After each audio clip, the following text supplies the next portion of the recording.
बेमेतरा दौरे पर रहे पूर्व सीएम भूपेश बघेल।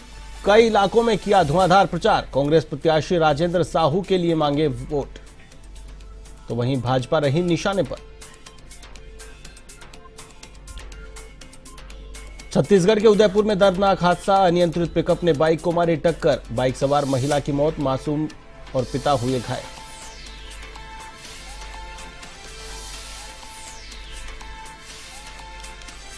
बलरामपुर में निर्वाचन कार्य में लापरवाही बरतना पड़ा भारी। चुनाव आयोग ने 2 शिक्षकों को किया निलंबित। ड्यूटी के बावजूद गैर हाजिर चल रहे थे कार्मिक।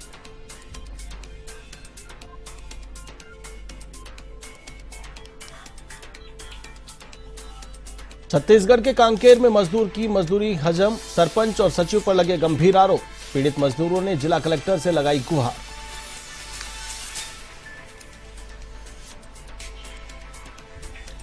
पहले मतदान फिर जलपान, अंत में अन्य कोई काम। संदेश के साथ आम लोगों के बीच चुनाव आयोग।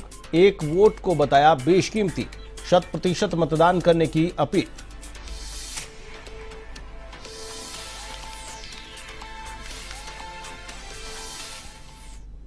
नमस्कार, आप देख रहे हैं A1 छत्तीसगढ़ और आपके साथ मैं हूं आशीष तिवारी। प्रदेश के पूर्व मुख्यमंत्री भूपेश बघेल गुरुवार शाम बेमेतरा जिले के दौरे पर रहे। जिले के नवागढ़, थान खमरिया और बरगांव में दुर्ग लोकसभा क्षेत्र के कांग्रेस प्रत्याशी राजेंद्र साहू के पक्ष में आमसभा को संबोधित किया और भाजपा पर जमकर निशाना साधा। बारगांव में आमसभा को संबोधित करते हुए भूपेश बघेल ने कहा कि हम छत्तीसगढ़ में पूर्व में सरकार में थे और जो जनहित में कार्य कर रहे थे।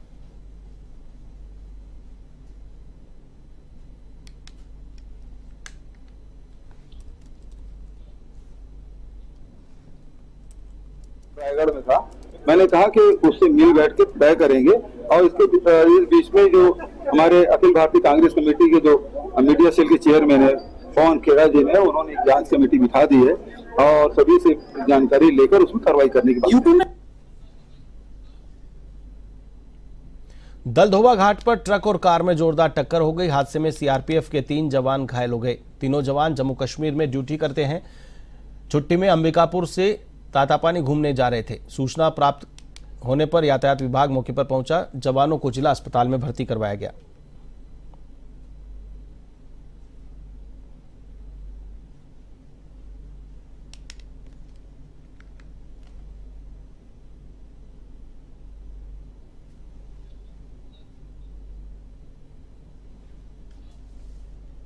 बलरामपुर जिले में चरित्र शंका में मां बेटे ने मिलकर नवविवाहिता बहू की हत्या कर दी। हत्या के दोनों आरोपी मां और बेटे को पुलिस ने गिरफ्तार कर लिया।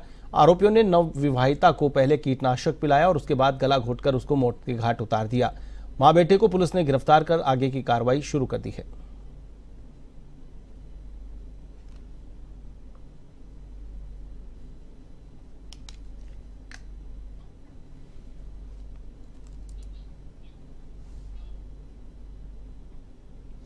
दुर्ग में नगर निगम टीम ने विशेष अभियान चलाते हुए शहर के मतदाताओं को लोकसभा चुनाव के संबंध में विस्तृत जानकारी दी।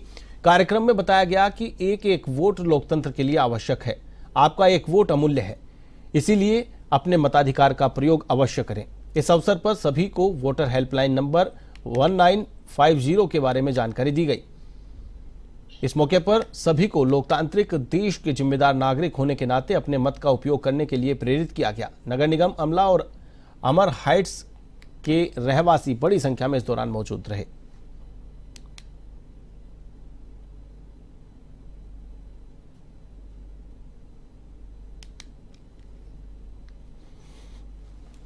हमारा कर्तव्य नहीं, अधिकार भी है और हम अपने अधिकार का प्रयोग और कर्तव्य का प्रयोग बहुत अच्छे ढंग से करें।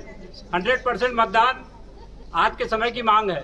हम 100% मतदान करेंगे और दूसरों को प्रेरित करेंगे। जय भारत करवाने में सहयोग करेंगे। अमर हाइट्स परिवार को सबसे निवेदन करता हूं कि आप लोग सब पूर्ण मतदान करें। अपने अड़ोस पड़ोस और भाई बहनों को जितने भी है उनको लेकर जाएं। 100% मतदान करने की शपथ लें। सभी लोग इस राष्ट्रीय पर्व को सर्वधर्म समभाव के साथ निभाते हुए अपनी राष्ट्रीय एकता का सभी लोग अपना परिचय दें और सभी अपने मताधिकार का उपयोग करें। सभी से यही विनती है। जय भारत, जय छत्तीसगढ़। विश्व हिंदू परिषद और बजरंग दल ने दुर्ग में जन जागरण अभियान चलाया, जिसमें कार्यकर्ताओं ने सनातन हित और राष्ट्र हित में 100% मतदान करने की अपील की। जन जागरण अभियान में संगठन के प्रमुख पदाधिकारियों के साथ सैकड़ों कार्यकर्ता शामिल हुए।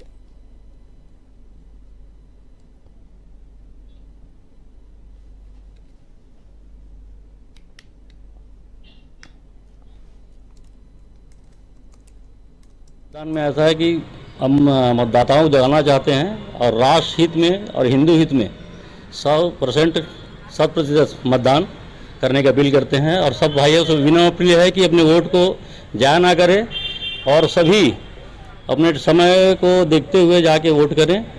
पहला मतदान, फिर दूसरा काम। सभी से विनम्र विनती, मतदान अवश्य करें। 7 तारीख हम सब के लिए एक बहुत बड़ा पर्व, उस पर्व को मतदान के साथ ही मनाएं। सब परिवार जाएं, अवश्य मतदान करें। ये हमारी राष्ट्र की शान, हमारी अपनी आन बान है। इस चीज़ को बिल्कुल हर तहत से निभाना है। दुर्ग प्रजापिता ब्रह्मकुमारी ईश्वरीय विश्वविद्यालय राजऋषि भवन केलावाड़ी दुर्ग में 3 दिवसीय ग्रीष्मकालीन शिविर कक्षा 7 से 8 के विद्यार्थियों के लिए शुरू हुआ। इस अवसर पर RL ठाकुर, डॉक्टर कृष्णा अग्रवाल, ब्रह्मकुमारी चैतन्य प्रभा बहन और शिविर में आए हुए बच्चों के साथ अनेक पालकगण उपस्थित रहे। शिविर के शुभारंभ में आगंतुक अतिथियों, बच्चों और सभी पालकों का स्वागत करते हुए ब्रह्मकुमारी चैतन्य प्रभा बहन ने कहा कि यह सभा ऐसी लग रही है जैसे बगीचे में फूलों की फुलवारी के बीच में हम बैठे हैं।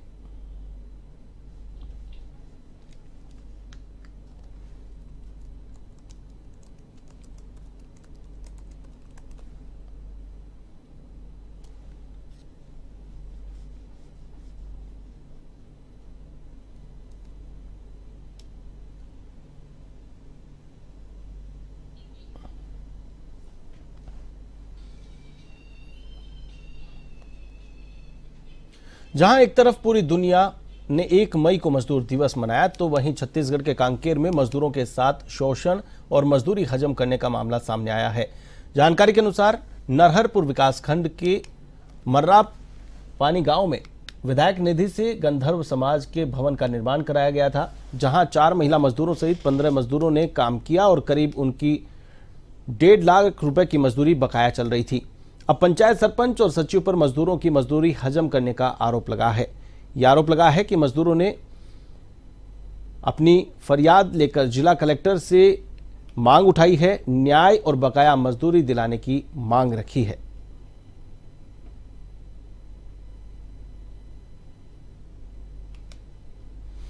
समाज का सामुदायिक भवन का ठेका लिया था, 2023 का है, 11वां महीना नवंबर का, और वहाँ से काम चलते आ रहा है और लेंटर तक हो गया है काम।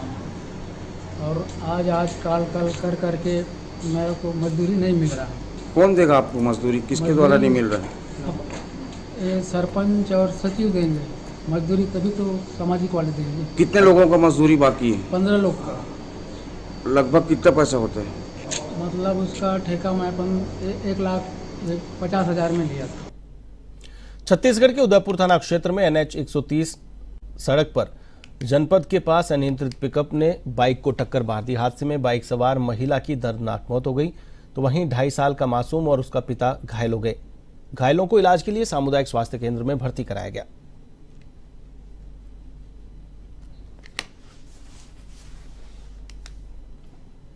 राज्य में धान की पैदावार अधिक होती है। यही कारण है कि छत्तीसगढ़ को धान का कटोरा कहा जाता है।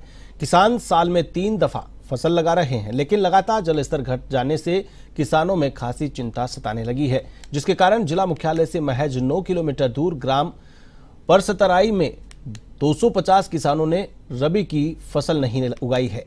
किसानों की माने तो पूर्व में भी जलस्तर को देखते हुए धान की खेती नहीं की गई थी और चने की फसल लगाई गई थी, जिसमें किसानों को फायदा भी नहीं हुआ, फायदा भी हुआ। बहरहाल गर्मी में कई क्षेत्रों में किसान रबी की फसल लगा रहे हैं, लेकिन धमतरी जिले के ग्राम परसतराई में किसानों के निर्णय का स्वागत जिला कलेक्टर ने भी किया है।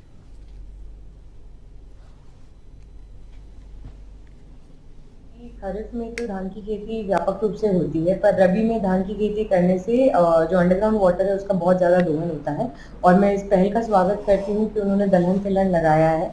उम्मीद करती हूँ कि आने वाले समय में और भी ग्रामीण कृषक जो है वो रबी की सीजन में दलहन तिलहन की तरफ झुकाव करेंगे, ताकि हम पानी को भी बचा सके और मिट्टी की जो उर्वर क्षमता है उसको भी बढ़ा सके।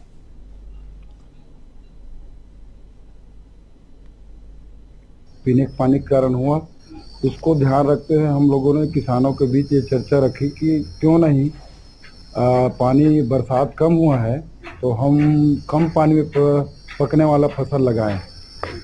और कुछ जो किसान जो है जिद पड़ा हुआ था जो कि हम धान लगाएंगे, तो हम लोगों ने एक नियम बनाया गांव में, सब एक रूप से बना कि जो किसान धान लगाएगा प्रति एकड़ 33,000 रुपया दंड के रूप में गांव में जमा करेगा।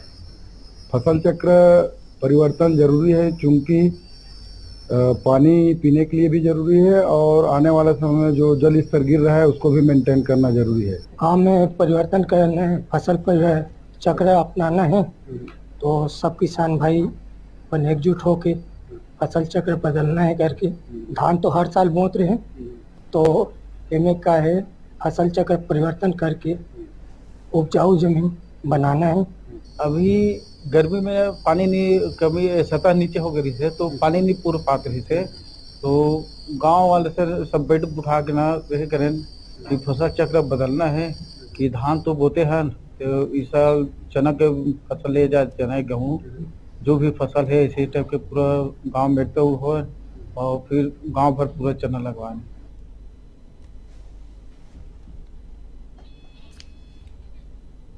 बलरामपुर में निर्वाचन कार्य में लापरवाही बरतना भारी पड़ा है। चुनाव आयोग ने 2 शिक्षकों को निलंबित कर दिया है। घर घर जाकर मतदान कराने की ड्यूटी पर इन्हें तैनात किया गया था। डाक मतपत्र के माध्यम से मतदान में भी ड्यूटी थी। तो वहीं ऐसे निर्वाचन जैसे महत्वपूर्ण कार्य में लापरवाही बरतने पर इस कार्रवाई को अंजाम दिया गया है। अनुपस्थित पाए जाने पर जिला निर्वाचन अधिकारी ने इन्हें निलंबित कर दिया है।